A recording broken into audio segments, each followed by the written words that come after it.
آج اپنے اس کیمپ میں جہاں قائد تحریک کی زبان بندی کے حوالے سے تمام بھوک ہڑتال کر کے یہاں بیٹھے ہیں اور اپنا احتجاج ریکارڈ کرا رہے ہیں، ہمارے پاس اس کیمپ میں ہمارے ساتھ اظہار یکجہتی کے لیے علماء کا ایک وفد تشریف لے کر آیا ہے۔ میں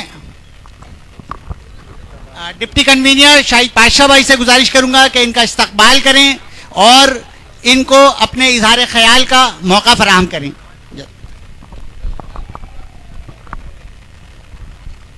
میں یہاں پہ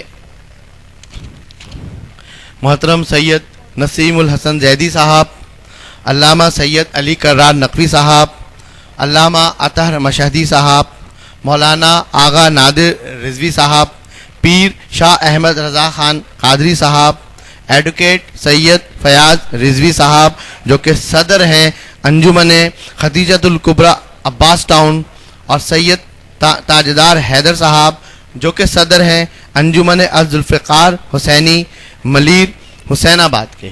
ان تمام حضرات کو یہاں پر جذبہ خیر سگالی، جذبہ یکجہتی کے طور پر ہمارے اس پروگرام میں آنے پر دل کی گہرائیوں سے ان کا شکریہ ادا کرتا ہوں، اور گزارش کروں گا کہ آپ لوگ اپنے قیمتی الفاظ سے جو ہے وہ ہمیں آگاہ کریں، پلیز۔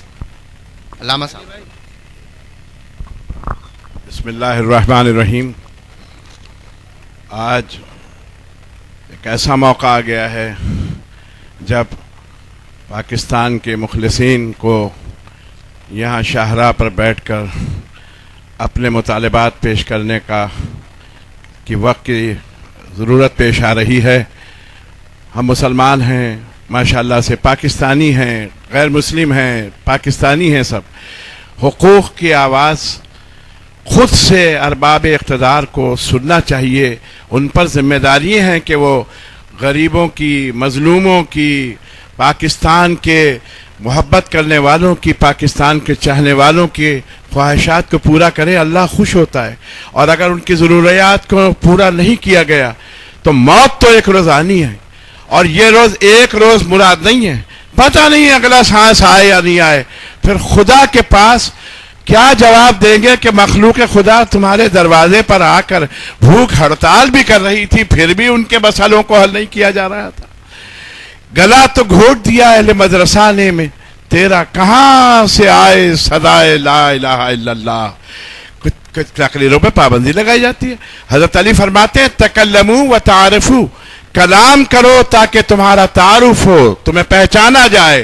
تو کلام کو بند نہیں کیا جانا چاہیے، کلام کو سنت علی کے پہ عمل کرتے ہوئے کلام کو بیان کرنے کا موقع دینا چاہیے کہ وہ کیا کہہ رہا ہے۔ پابندی لگانے سے تو دنیا میں یہ بدنامی ہوگی، لوگ کہیں گے کہ یار کمال کر دیا، یعنی عوام کو بولنے کے حقوق نہیں دیے جا رہے۔ یعنی قائد تحریک الطاف بھائی جو ہیں، جن کو میں پاکستان کے مظلوموں کا قائد کہتا ہوں، پاکستان کے غریبوں کا قائد کہتا ہوں، اور میں نہیں کہتا اللہ مجھ سے وہ کہلوائے جو حق ہے، جو سچ ہے۔ میں اس لیے نہیں کہتا کہ مجھے کوئی، جو بھی حق ہوگا ہم نے ہمیشہ حق کا ساتھ دیا ہے، کیونکہ حق جو ہے اللہ ہے، اللہ کا ساتھ دینا چاہیے ہمیں ہر صورت سے۔ تو یہ تقریر اور تحریر پہ پابندی لگانے سے کوئی مسئلے حل نہیں ہوتے، اس سے تو اور پاکستان کے لوگ کہیں گے کہ بھائی کیوں آواز بند کر دی گئی ہے۔ کتنے عرصے سے مطالبہ ہو رہا ہے کہ ان کی تحریر و تقریر پر سے پابندی ہٹائی جائے الطاف بھائی کے، اس کو لوگ سنیں۔ اگر آپ کے خیال میں وہ غلط ہیں تو لوگ غلط کہیں گے، لوگوں میں عقل ہے، شعور ہے لوگوں میں، ایسا نہیں ہے۔ لیکن پابندی لگانا اس بات کی دلیل ہے کہ وہ جو بات کہہ رہے ہیں حق کہہ رہے ہیں، سچ کہہ رہے ہیں، پیار کی باتیں کر رہے ہیں، مظلوموں کی باتیں کر رہے ہیں، لہذا اس پر پابندی۔ پاکستان ملت اسلامیہ کا ملک، ایک مظلوموں کا ملک، اسلامی جمہوریہ پاکستان، اللہ کی طرف سے بنایا ہوا ملک، اس کے اندر ارباب اقتدار کو، ارباب اختیار کو اس قسم کے حرکات سے باز رہنا چاہیے، اور اگر غلطی ہو گئی ہے تو اس غلطی کو جلد سے جلد دور کر دینا چاہیے تاکہ ان کا نامہ اعمال کے اندر یہ سیاہ کاریاں نہ لکھی جائیں. اور انشاءاللہ دیکھیے حق آتا ہے، جال حق وزہق الباطل ان الباطل کان زہوقا. حق آتا ہے، دیر ضرور ہوتی ہے مگر جب آتا ہے تو باطل کا منہ کالا ہوتا ہے اور حق ہمیشہ اس کا اجالا ہی اجالا رہتا ہے، اور انشاءاللہ حق آئے گا. بہت شکریہ. میں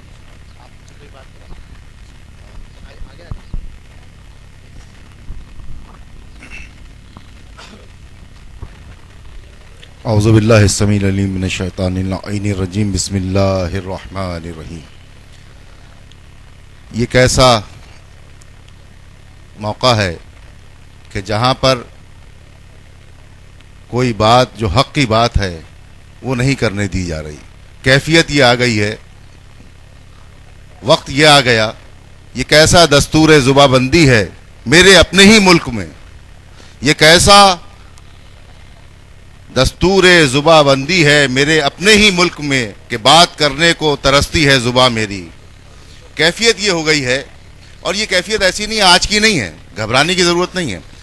ابتدا سے یہ ہوتا آیا کہ جس نے بھی حق کی بات کی ہے تو چونکہ حق کی بات سچ کی بات ہوتی ہے، صداقت کی بات ہوتی ہے، تو اس کو روکنے کے لیے سب سے پہلے وہ قوتیں آتی ہیں جو اس سے متاثر ہو رہی ہوتی ہیں، ان کے چہرے سے نقابیں اتر رہی ہوتی ہیں، وہ ظلم کر کے بیٹھے ہوتے ہیں، وہ ظلم اس قدر کر چکے ہوتے ہیں، ان کے چہرے پہ اس قدر نقابیں ڈلی ہوتی ہیں، انسانیت کی نقاب ڈال کے بیٹھے ہوتے ہیں اور ظلم کر رہے ہوتے ہیں. تو جواب تو ان کے پاس کوئی ہوتا نہیں. جب جواب نہیں ہوتا اور لاجواب ہو جاتے ہیں تو پھر کرتے یہ ہے کہ اس کی زبان کو بند کر دیا جائے تاکہ یہ بات عام انسانوں تک نہ پہنچے کہ ہم نے کتنے چہرے پہ نقاب ڈالے ہوئے ہیں، منافقت کے، جھوٹ کے، ظلم کے، جبر کے، تشدد کے. یہ ہمارے چہرے سے نقاب نہ اتر جائے. جتنے لوگوں تک پہنچی ہے بس وہیں تک رہے، اس سے آگے نہ پہنچے. اور جب اگر پہنچ جائے گی تو آج جو ہماری پرستش ہو رہی ہے، آج جو ہم سے محبت ہو رہی ہے، یہ ختم ہو جائے گی، اور پھر حق کی جانب قافلہ چلا جائے گا، ہم سے اقتدار چلا جائے گا. ہم سے یہ زمام اقتدار چلا گیا تو پھر ہمارے خاندان کا کوئی پوچھنے والا نہ ہوگا. ہم تو نااہل لوگ ہیں نا، یہ جانتے ہیں. اسی لیے حق اور سچ کو دبانے کے لیے زبان بندی کی جا رہی ہے. لیکن ہمیں یقین ہے کہ اللہ ہمیشہ حق والوں کا ساتھ دیتا ہے اور حق ہمیشہ چھانے کے لیے آتا ہے. جیسے ابھی علامہ صاحب نے فرمایا، ہم امید کرتے ہیں اور اس وقت کے لیے دعا گو ہیں کہ اللہ قائد تحریک کو اور تمام حق بولنے والے حق پرستوں کو اور ان کی آواز کو پہنچانے کے لیے کوئی سبیل بنائے. وآخر دعوانا الحمدللہ.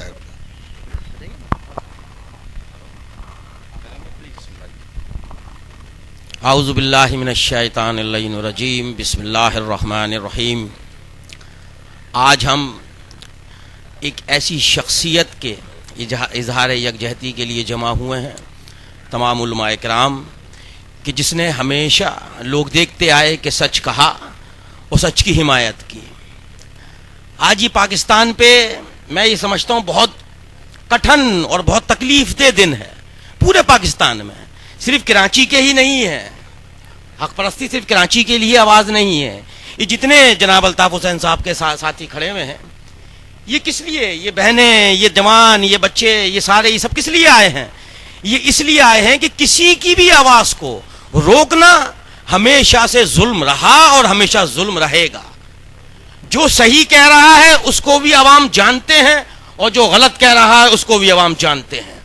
یہ زبان بندی جیسے علماء کرام نے ابھی فرمایا کہ اس لیے کی گئی ہے کہ جو حقیقتیں الطاف حسین صاحب میڈیا کے سامنے یا دنیا کے سامنے لایا کرتے تھے ان حکمرانوں کی، تو اب ان کو یہ وقت ملا ہے کہ وہ اس حق اور سچ کی زبان کو روکیں. لیکن یہ زیادہ دیر نہیں چلنے کا. کتنا ہی کچھ کر لیں یہ حق کی آواز کو نہ روک سکے. پہلے ہم ایک زمانے سے دیکھتے آ رہے ہیں، 25 سال سے دیکھ رہے ہیں کہ ایم کیو ایم کے ساتھ یا ان کے ساتھیوں کے ساتھ جو ظلم ہوئے، آج ساری دنیا اس کو جانتی ہے. اس ظلم کو بھی دنیا جانے گی اور دنیا ان کے ساتھ جتنے حق پر ساتھی یہاں موجود ہیں ان کے ساتھ مل کے آواز اٹھائے گی. ہمیں یقین ہے کہ حق ہمیشہ جیتتا ہے. جیسے کربلا میں جیتتا آیا